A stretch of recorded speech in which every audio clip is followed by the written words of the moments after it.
Assalamualaikum warahmatullahi wabarakatuh. Perkenalkan, nama saya Saskia Rizky Pratiwi. Saya dari kelas F2, mata kuliah Tarekat Muktabaro 2. Di sini saya akan menjelaskan tentang Tarekat Naqsabandiyah Muzariyah. Saya akan menjelaskan 4 pembahasan. Pembahasan yang pertama mengenai sejarah Tarekat Naqsabandiyah Muzariyah. Pembahasan yang kedua mengenai tokoh Tarekat Naqsabandiyah Muzariyah. Pembahasan ketiga mengenai silsilah Tarekat Naqsabandiyah Muzariyah, dan pembahasan terakhir mengenai doktrin atau ajaran Tarekat Naqsabandiyah Muzariyah. Pembahasan yang pertama adalah sejarah Tarekat Naqsabandiyah Muzariyah. Tarekat Naqsabandiyah adalah sebuah tarekat yang mempunyai pengaruh yang cukup besar bagi masyarakat muslim di berbagai wilayah. Tarekat Naqsabandiyah pertama kali berdiri di Asia Tengah, kemudian berkembang hingga ke wilayah Turki, Afghanistan, dan India. Salah satu tokoh Naqsabandiyah yang paling masyhur dan berjasa atas penyebaran agama Islam dan tarekat adalah Imam Rabbani Al-Mujaddid Al-Fitsani Syekh Ahmad Faruk Al-Syahrondi, atau yang biasa disebut Imam Sirhindi.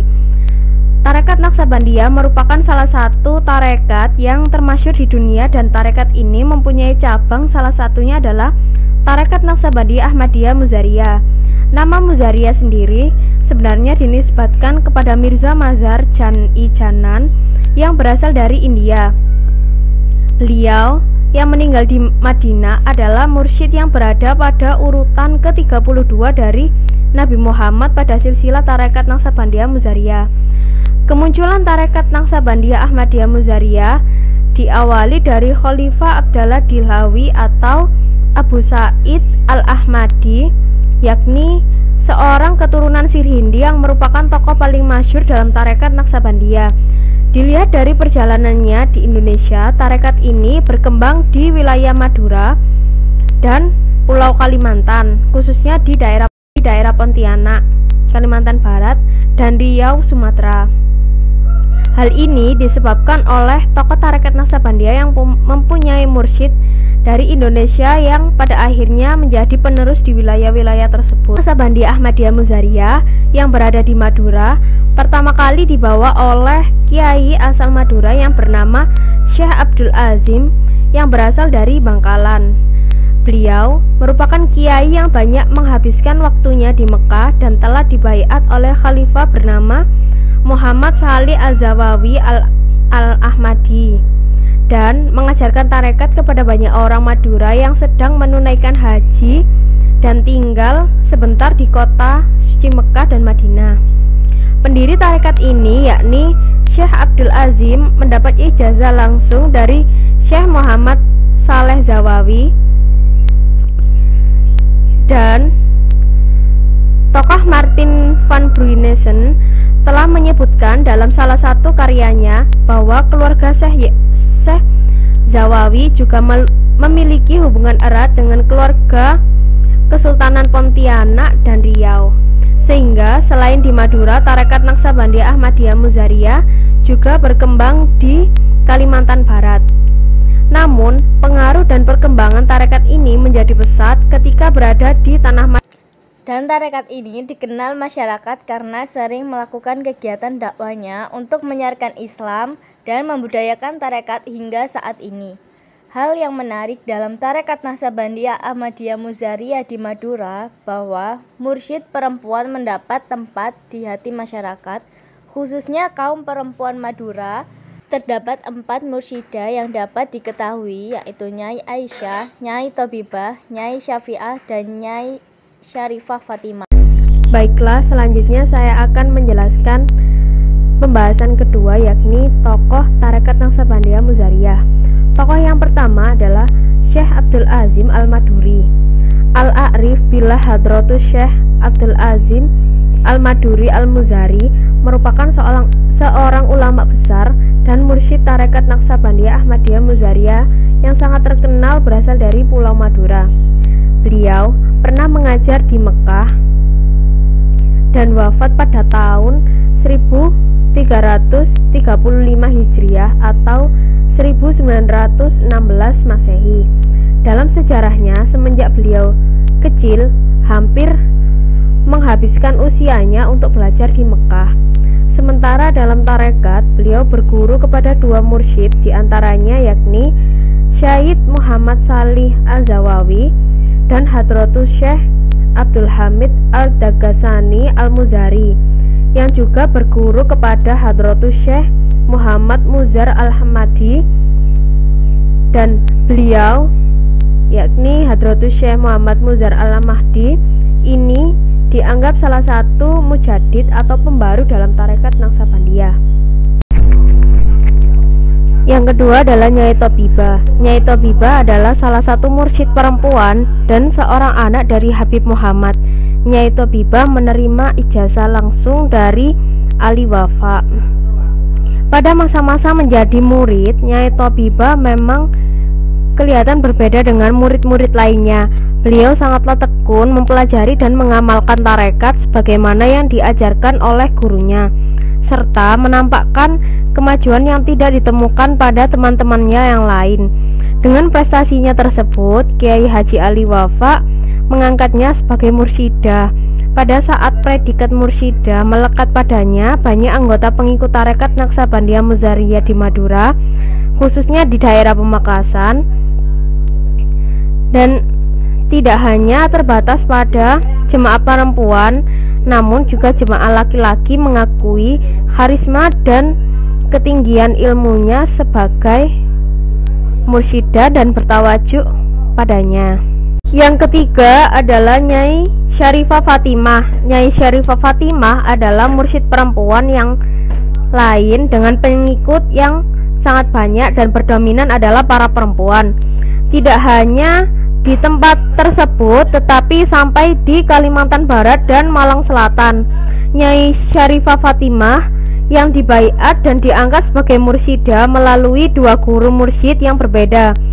Ketika beliau masuk tarekat, beliau dibaiat oleh Kiai Sirajuddin dan diangkat sebagai seorang mursyidah oleh seorang mursyid yang masih menjadi gurunya sendiri, yakni Kiai Haji Syamsuddin. Yang keempat adalah Nyai Syafi'ah. Nyai Syafi'ah adalah mursyidah yang memiliki hubungan kekeluargaan dengan Nyai Tobibah, yaitu hubungan saudara. Nyai Syafi'ah adalah istri dari Kiai Haji Wahid Huzaifah dan Nyai Tobibah adalah adik dari Kiai Haji Wahid Huzaifah. Karena itu dapat disimpulkan bahwa Nyai Syafi'ah dan Nyai Tobibah merupakan saudara ipar. Nyai Syafi'ah dibaiat dan diangkat menjadi mursyidah oleh gurunya sendiri, yakni Kiai Haji Abdul Wahid Huzaifah, yang kebetulan adalah suaminya sendiri. Pengangkatan Nyai Syafi'ah sebagai mursyidah ditujukan untuk membantu Kiai Haji Abdul Wahid Huzaifah dalam membimbing murid-muridnya yang mayoritas adalah kaum perempuan. Bahasan selanjutnya adalah silsilah tarekat Naqsabandiyah Muzariyah. Silsilah tersebut berdasarkan sumber At-Tasyafiyah fi Kafiyati At-Thariqah An-Naqsabandiyah yang disusun oleh Syekh Abdul Wahid Huzaifah. Yang pertama adalah Sayyidina Jibril alaihissalam, kemudian diturunkan kepada Sayyidina Muhammad sallallahu alaihi wasallam, kemudian diturunkan kepada Sayyidina Abu Bakar As-Siddiq, kemudian diturunkan kepada Sayyidina Salman Al-Farisi, kemudian diturunkan kepada Sayyidina Qasim bin Muhammad Abu Bakar, hingga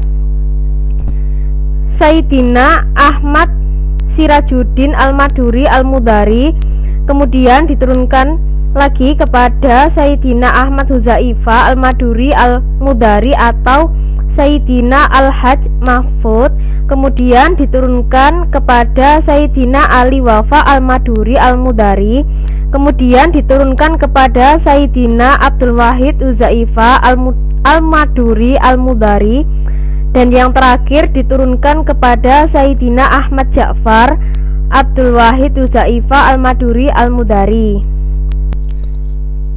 Pembahasan yang terakhir adalah doktrin ajaran tarekat Naqsabandiyah Muzariyah. Doktrin atau ajaran yang paling utama dalam tarekat ini lebih mengedepankan pada pembersihan rohani hati manusia dengan cara berzikir kepada Allah sebagai salah satu untuk mendekatkan diri kepada Allah. Adapun kegiatan yang dilakukan oleh Tarekat Naqsabandiyah Ahmadiyah Muzariyah yaitu yang pertama adalah istighosah jamaah, yang kedua adalah zikir, yang ketiga adalah muraqabah, yang keempat adalah khataman khawajagan, dan yang kelima adalah baiat. Selanjutnya adalah istighosah jamaah. Istighosah jika ditinjau dari etimologi berasal dari bentuk masdar fi'il madli yaitu istighosah yang berarti memohon pertolongan dan meminta pertolongan. Jika ditinjau dari segi terminologi, istighosah ialah beberapa bacaan yang mengandung permintaan pertolongan dan memohon pertolongan dari beberapa masalah kehidupan yang dihadapi. Istighosah jamaah berisi tentang kegiatan zikir untuk membaca sholawat tawasuliyah dan sholawat rabitah. Sebelum melaksanakan istighosah, membaca surat Al-Fatihah sebanyak 1 kali, surat Al-Falaq 3 kali, surat An-Nas 3 kali, dan setelah membaca surat-surat tersebut baru kemudian membaca sholawat tawasuliyah. Tawasul yakni wiritan yang dilakukan oleh para pengikut Tarekat Naqsabandiyah yang dilakukan bersama guru atau mursyid. Zikir yang pertama adalah zikir kolbi. Para penganut tarekat ini lebih memilih zikir kolbi karena zikir ini dianggap mudah dan tidak mengganggu kesibukan seseorang. Dalam zikir kolbi itu juga disebut dengan zikir latifah, di mana zikir latifah merupakan zikir yang dilakukan dengan menyebut nama Allah di dalam hati dengan jumlah dan makom yang berbeda. Amalan zikir ini dilakukan oleh seseorang yang telah dibaiat untuk masuk ke dalam Tarekat Naqsabandiyah, dan pelaksanaan zikir ini dilakukan secara individual. Pelaksanaan zikir ini dapat dilakukan kapan saja, namun tetap harus mencapai target yang sudah ditentukan, yaitu 5.000 kali. Namun jika tidak mampu minimal 2.000 kali setiap latifah. Akan tetapi khusus untuk latifah kolbi tetap harus 5.000 kali. Zikir kolbi ini memiliki 7 tingkatan, diantaranya yang pertama adalah tingkatan latifah kolbi, latifah ruh, latifah siri, latifah khofi, latifah akhfa, latifah nafsi, dan yang terakhir adalah latifah kholab. Zikir yang kedua adalah zikir nafi isbat.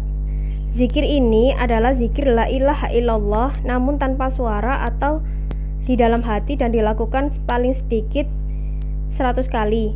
Zikir ini bertujuan untuk membersihkan pusat-pusat pengendalian jiwa. Tata caranya adalah dengan lidah ditekuk atau dilengketkan ke langit-langit sambil menahan nafas bersamaan dengan membayangkan atau menggambarkan huruf lam alif bacaan la dalam posisi terbalik. Zikir yang terakhir adalah zikir la ilaha illallah yang dilakukan setelah muraqabah dengan cara lisan atau ucapan. Dalam zikir ini diharuskan menghadirkan atau menggambarkan huruf-huruf dari lafaz la ilaha illallah di dalam hati dengan cara menggambarkan lafaz la ilaha illallah pada zikir nafi isbat. Namun bedanya di sini tidak diisyaratkan menahan nafas. Doktrin selanjutnya yakni muraqabah. Arti dari muraqabah adalah merasa dilihat oleh Allah di dalam segala hal atau segala tingkah laku. Secara bahasa, muraqabah berarti mengamati atau menantikan sesuatu dengan penuh perhatian. Terdapat 3 muraqabah yang terdapat di dalam Tarekat Naqsabandiyah Muzariyah. Di antaranya yakni muraqabah ahadiyah atau keesaan Allah, muraqabah ma'iyah atau kesertaan Allah, dan muraqabah aqrabiyah atau kedekatan Allah. Doktrin selanjutnya adalah khataman khawajagan. Khataman khawajagan artinya serangkaian wirid, ayat, sholawat, dan doa yang menutup setiap zikir berjamaah. Zikir ini yang diperuntukkan hanya kepada pengikut Tarekat Naqsabandiyah Ahmadiyah Muzariyah. Zikir ini dilakukan pada setiap malam Jumat Wage menurut penanggalan Jawa. Rata-rata tiap daerah terdapat imam kawajagan sendiri untuk membimbing dan membantu kelancaran jalannya zikir. Setelah melaksanakan tata cara zikir, kemudian membaca istighfar 100 kali, sholawat 100 kali, surat Al-Ikhlas 1001 kali, surat Al-Insyirah 7 kali, Bismillah 99 kali, Al-Fatihah 7 kali. Yang terakhir adalah baiat, yakni salah satu proses yang wajib dalam tarekat adalah proses pembaiatan. Ini berlaku hampir di semua tarekat di dunia maupun cabangnya. Dalam amalan tarekat Naqsabandiyah Ahmadiyah Muzariyah terdapat dua macam baiat yang mungkin biasanya sama dengan beberapa tarekat lain, yaitu baiat secara fardhiyah atau individual, dan baiat yang kedua adalah baiat jam'iyah atau secara berjamaah. Baiat adalah sebuah inisiasi yang mengisyaratkan terjalinnya hubungan yang tidak pernah putus antara seorang murid dengan mursyidnya. Setelah seseorang murid melakukan baiat, maka ia dituntut untuk mematuhi semua tuntunan dan dari sang mursyid, serta meyakini bahwa sang mursyid adalah wakil dari Rasulullah SAW. Dan lebih dari itu, baiat bagi seorang murid adalah sebuah perjanjian antara makhluk dengan Allah. Sekian yang dapat saya sampaikan, kurang lebihnya mohon maaf. Terima kasih. Wassalamualaikum warahmatullahi wabarakatuh.